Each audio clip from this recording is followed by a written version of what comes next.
Shalom saudara, hari ini saya bersama dengan Pastor Wiryo Hadi di sini. Beliau adalah senior pastor dari GBI World Transformation Church. Dan hari ini kita akan berbicara lebih banyak mengenai bagaimana gereja bisa menjadi berkat bagi komunitas dan kotanya. Shalom Pastor, apa kabar? Shalom, shalom semua pendeta di seluruh dunia, pendeta-pendeta GBI yang hari ini kita merayakan ulang tahun yang ke-50. Dahsyat. Amin. Nah Pastor, hari ini kita mau berbicara lebih banyak mengenai dampaknya gereja buat komunitas dan kota. Nah kebanyakan orang mungkin berpikir bahwa gereja itu hanya sebatas rumah ibadah, Pastor. Nah menurut Pastor sendiri, apakah sebenarnya gereja itu punya tanggung jawab untuk memberkati komunitas dan kota di mana gereja itu berada? Oke, good. Menurut saya sih, kalau gereja menjadi tempat ibadah, nggak salah. Tapi itu step yang pertama. Step yang kedua, gereja harus menyadari panggilannya di dalam Matius pasal 5. Ayat yang ke-13, 14, 15. Di sana dikatakan bahwa gereja itu adalah garam dan terang dunia. Garam itu artinya gini, gereja harus bisa mencegah kebusukan. Semua komunitas orang-orang yang rusak, hancur karena pekerjaan setan, gereja mesti involve di dalamnya. Lalu yang kedua, gereja jadi garam, artinya gereja itu harus memberi rasa, berdampak. Ya, memberi rasa artinya kehadiran gereja itu terasa oleh orang yang ada di sekitarnya. Menjadi terang, apa artinya menjadi terang? Menjadi terang itu artinya ya mengusir kegelapan. Jadi kalau gereja tidak berfungsi di dalam kegelapan dunia yang ada di sekitarnya, komunitas dan kotanya, maka sebenarnya gereja itu kurang berfungsi. Kalau Tuhan Yesus malah bilang tidak berfungsi. Kalau garam sudah tidak asin lagi, untuk apa dia? Kecuali untuk diinjak-injak orang. Itu sebabnya ada gereja yang harus mengalami penolakan oleh karena dia kurang berfungsi di dalam komunitas itu. Wow, wah poin yang bagus sekali ya saudara ya. Nah lalu kalau menurut Pastor sendiri bagaimana sebenarnya caranya gereja mulai memberkati komunitas dan kota di mana mereka berada? Oke, that's good question. Bagaimana caranya gereja bisa berfungsi menjadi berkat, ya menjadi garam dan menjadi terang bagi komunitas di sekitarnya atau kota di mana mereka berada. Saya mau memberikan statement yang pertama adalah kita harus sadar ya bahwa gereja itu pertama pasti mulai dari kecil ya. Nomor satu, bagian yang tahu.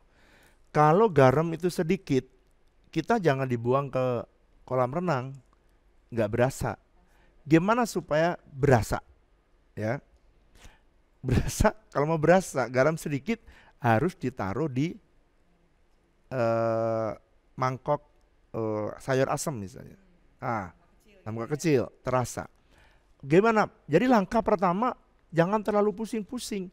Punya sedikit, taruh di sekitar RT. Nanti garamnya lebih banyak sekitar RW. Garam lebih banyak lagi, satu desa. Garam lebih banyak lagi, satu kecamatan. Dan akhirnya satu kota. Nah, bagaimana bisa menjadi besar? Harus dimulai dari pertama adalah visi yang Tuhan berikan kepada pemimpin. Nah, saya berbicara hari ini kepada 6.000 pendeta yang ada di GBI di seluruh dunia. Itu baru yang gembala sidang ya, 6.000 itu. Belum pendeta-pendeta yang PDM dan pendeta-pendeta muda, pendeta pembantu. Wow, itu berarti bisa 12.000 yang akan hadir. Artinya begini, Tuhan itu memberikan visi. Kalau visi itu diterima oleh senior pastor dari gereja itu, maka tadi yang tahap pertama harus tahu garam apa, berapa jumlah garam yang dimiliki. Dua, gembala harus menerima visi itu dari Tuhan. Karena kalau dia tidak terima visi, dari pengalaman saya keliling di seluruh Indonesia, maka sekalipun saya mengajarnya, saya membagikannya melalui seminar Kingdom Driven Church, ya tidak banyak mereka yang rela untuk spare waktu, tenaga, uangnya untuk jadi berkat bagi komunitasnya.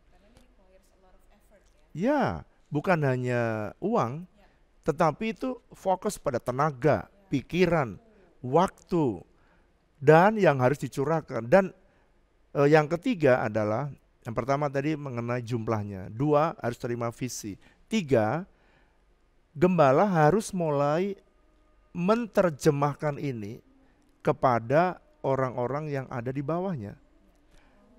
Dan tidak mudah menerjemahkan visi dengan orang-orang yang di bawahnya. Sebab menggerakkan roda semua orang di dalam gereja is not easy.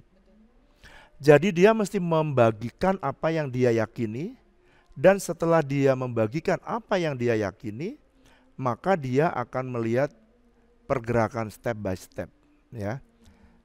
Nah, jemaat sebaliknya, jemaat yang attach dengan vision dari pendetanya itu atau gembala sidangnya, dialah yang bermula atau dia yang pertama kali harus bergerak untuk menjadi berkat bagi komunitas mereka. Wow, menarik nih. Jadi jemaat juga ikut terlibat dalam melakukan visi yang Tuhan berikan kepada gereja itu? Harus. Wow. Kenapa? Karena begini, tugas pendeta atau tugas gembala, penggembala, rasul, penginjil, nabi, pengajar, ini menurut Efesus pasal 4, tugasnya adalah equipping the saint, memperlengkapi orang kudus. Jadi yang mengerjakan pelayanan itu orang kudus. Nah, kebanyakan, ini kesalahan daripada gereja adalah ketika dia ingin sang pendeta mendapatkan visi untuk memberkati kotanya, memberkati komunitasnya, maka gereja yang bergerak, pendetanya yang bergerak. Apa yang terjadi? Ini kesalahan banyak gereja. Dia tidak sabar jemaatnya yang bergerak, dia tidak sabar mengajar kepada jemaat untuk bergerak, sehingga pada waktu dia terbeban untuk komunitas yang miskin, maka gereja yang bergerak, pendetanya yang bergerak, nolongin orang miskin, turun sendiri. Dia bikin klinik. Akhirnya pelayanan orang miskinnya berhenti. Belum lagi pelayanan gerejanya. Nah, belum pelayanan gerejanya. dia bikin klinik selesai, toh, bagus. Tiba-tiba dia punya pelayanan panti asuhan. Begitu panti asuhan dikerjakan, kliniknya mati, pelayanan orang miskin mati, gerejanya juga mati. Iya, dia harus membelah diri banyak sekali ya, pastornya dan ya. Dan ini yang menjadi kesalahan dari banyak gereja. Dia tidak sabar, harusnya mengajar jemaat memang gak mudah. Saya sendiri tuh bertahun-tahun, at least saya 2,5 tahun, membagikan visi ini dalam serial yang saya sebut sebagai Kingdom Driven Church. Visi ini sebenarnya adalah bagaimana setiap gereja, setiap tubuh Kristus, kita gereja Tuhan ini, pribadi-pribadi itu haruslah menjadi perpanjangan tangan Tuhan untuk menghadirkan kerajaan Allah di muka bumi. Wow, so good, so good. Wah, tadi kalau dengar ceritanya Pastor, berarti yang selama ini mungkin ada gereja yang sudah melakukan tapi mungkin belum sampai ke jemaatnya gitu ya. Padahal seharusnya orang kudus itu kan termasuk jemaat gitu ya, Pastor ya. Harusnya jemaat itulah orang kudus. Iya. Kalau kita nih para pendeta disebut pelayanan 5 jawatan. Seharusnya yang bergerak ya orang-orang kudus, yaitu jemaat itu. Kalau jemaat bergerak, yang fokus menangani anak jalanan, ya anak jalanan. Yang fokus pada kesehatan, ya kesehatan. Yang fokus kepada panti asuhan, ya panti asuhan. Yang fokus kepada pendidikan, ya pendidikan.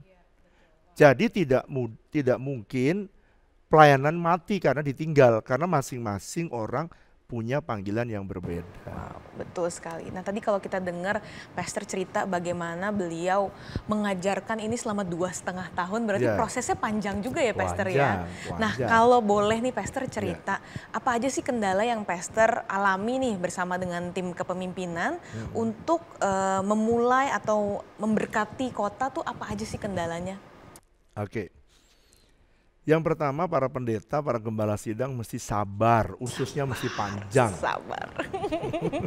Kalau pendeta mah harusnya sabarnya teruji kali, Pak. Belum tentu.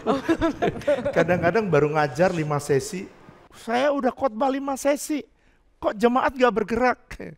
Tunggu bro. Ada, saya masih ingat ya, saya waktu mengajar itu, Serial sudah sampai 20, serial 20 masih belum bergerak. Terus kemudian saya hitung, selama 2,5 tahun saya mengajar jemaat tentang satu topik saja, yaitu Kingdom Driven Church. Bagaimana gereja digerakkan dengan visi kerajaan. Dan bagaimana mereka harus menjadi dampak bagi orang-orang di sekitar mereka.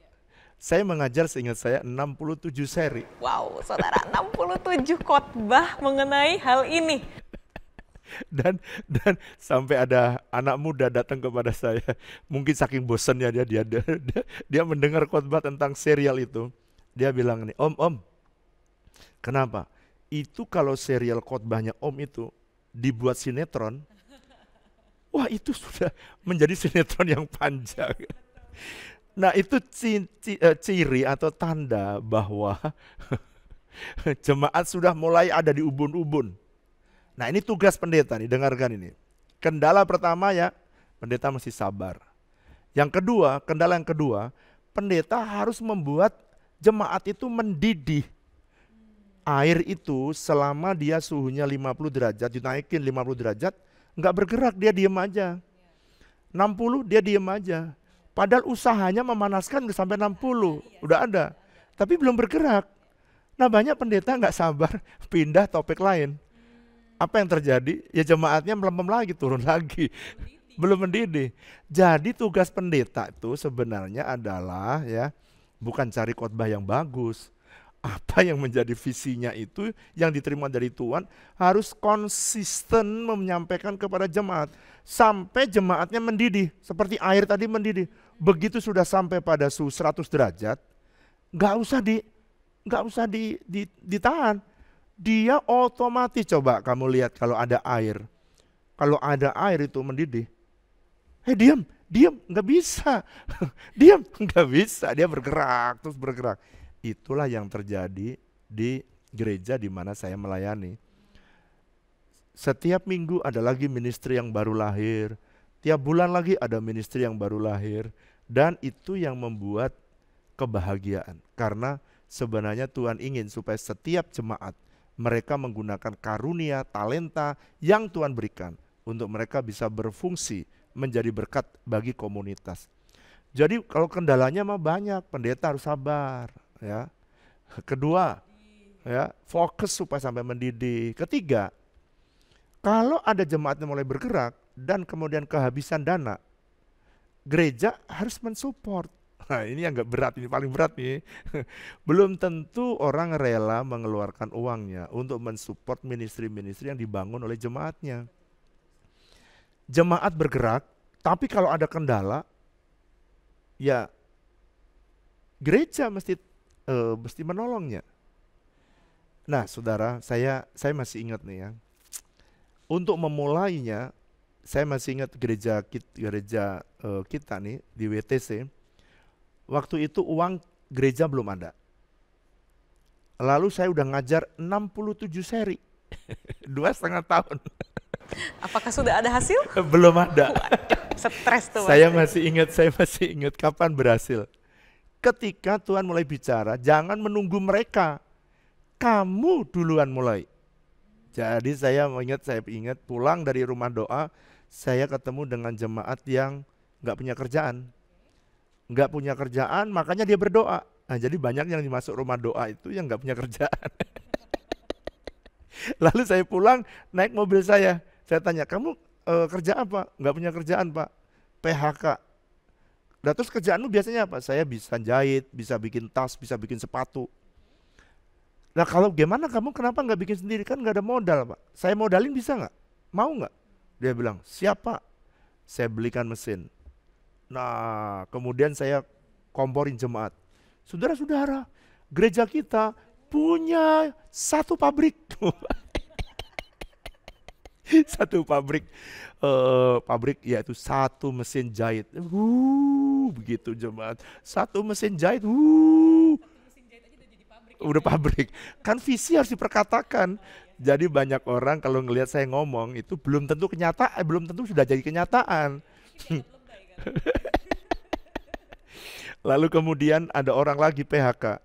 Saya belikan lagi mesin jahit lagi. Saya belikan lagi kali ketiga, keempat. Semuanya dari kantong saya. Kenapa? Karena gereja belum punya uang. Gereja hanya untuk operasional.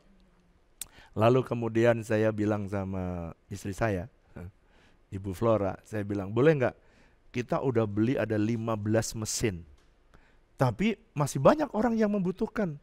Boleh nggak saya ngambil, kamu punya tabungan? Terus dia bilang, ya boleh, asal kamu yakin dari Tuhan.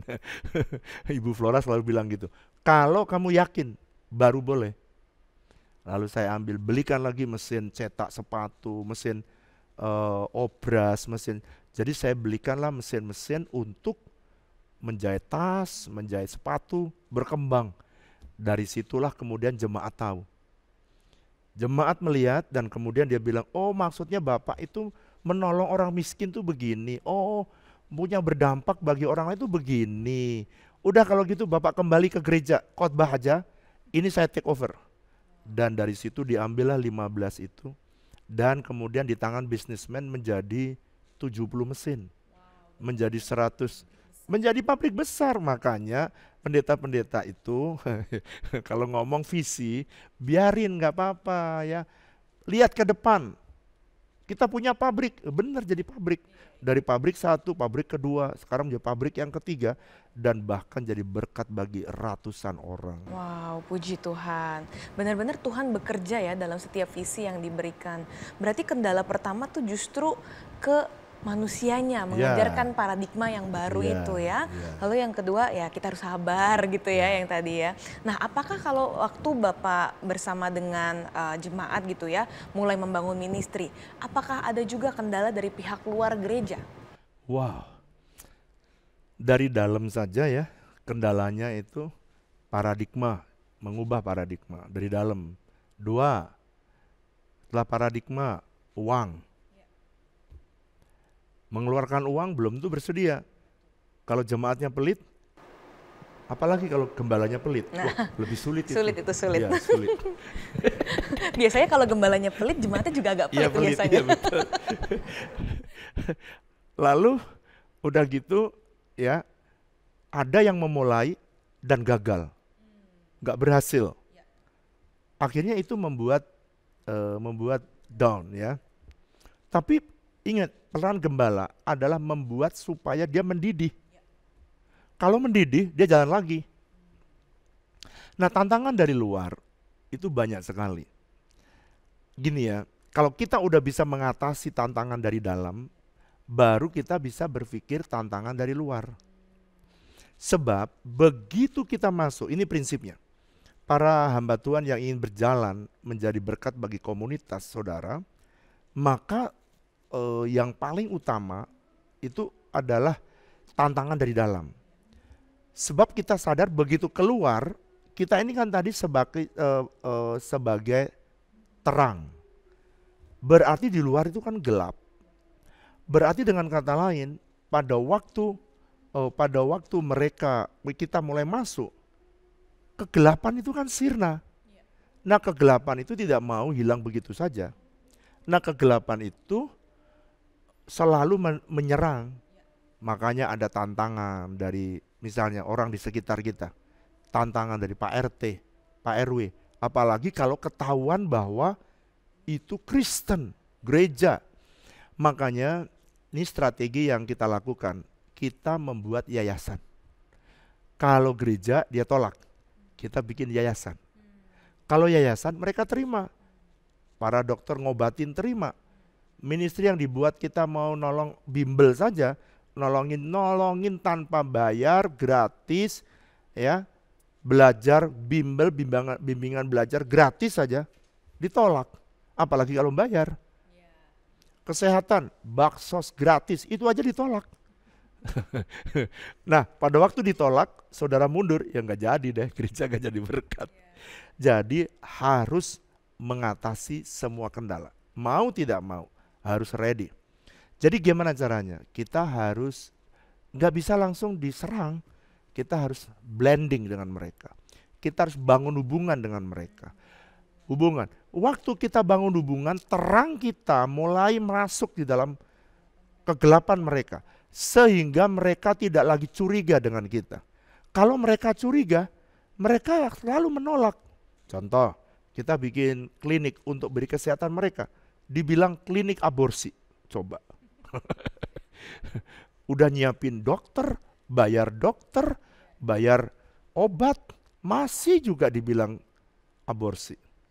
Jadi tantangan itu banyak. Caranya gimana? Kita bangun hubungan, jembatan, bangun bridge, bangun jembatan. Sehingga mereka tidak curiga dengan kita. Dan itulah pentingnya waktu, tidak bisa instan. Berbuat baik itu tidak bisa sehari 2 hari. Tidak bisa setahun 2 tahun. Konsisten dengan sengaja dan terus menerus. Baru kelihatan ada hasil. Wow, banyak sekali poin-poin bagus yang tadi kita bisa ambil ya, bahwa butuh waktu, kita mesti konsisten untuk menghadapi setiap tantangan baik dari dalam maupun juga dari luar. Nah kalau Pastor boleh singkat aja, mungkin boleh omongin apa aja sih ministry yang sekarang GBI World Transformation Church sudah lakukan? Pelayanan sebenarnya ini bukan dari saya, tapi dari 2 hamba Tuhan namanya Bill Bright dan Lauren Cunningham.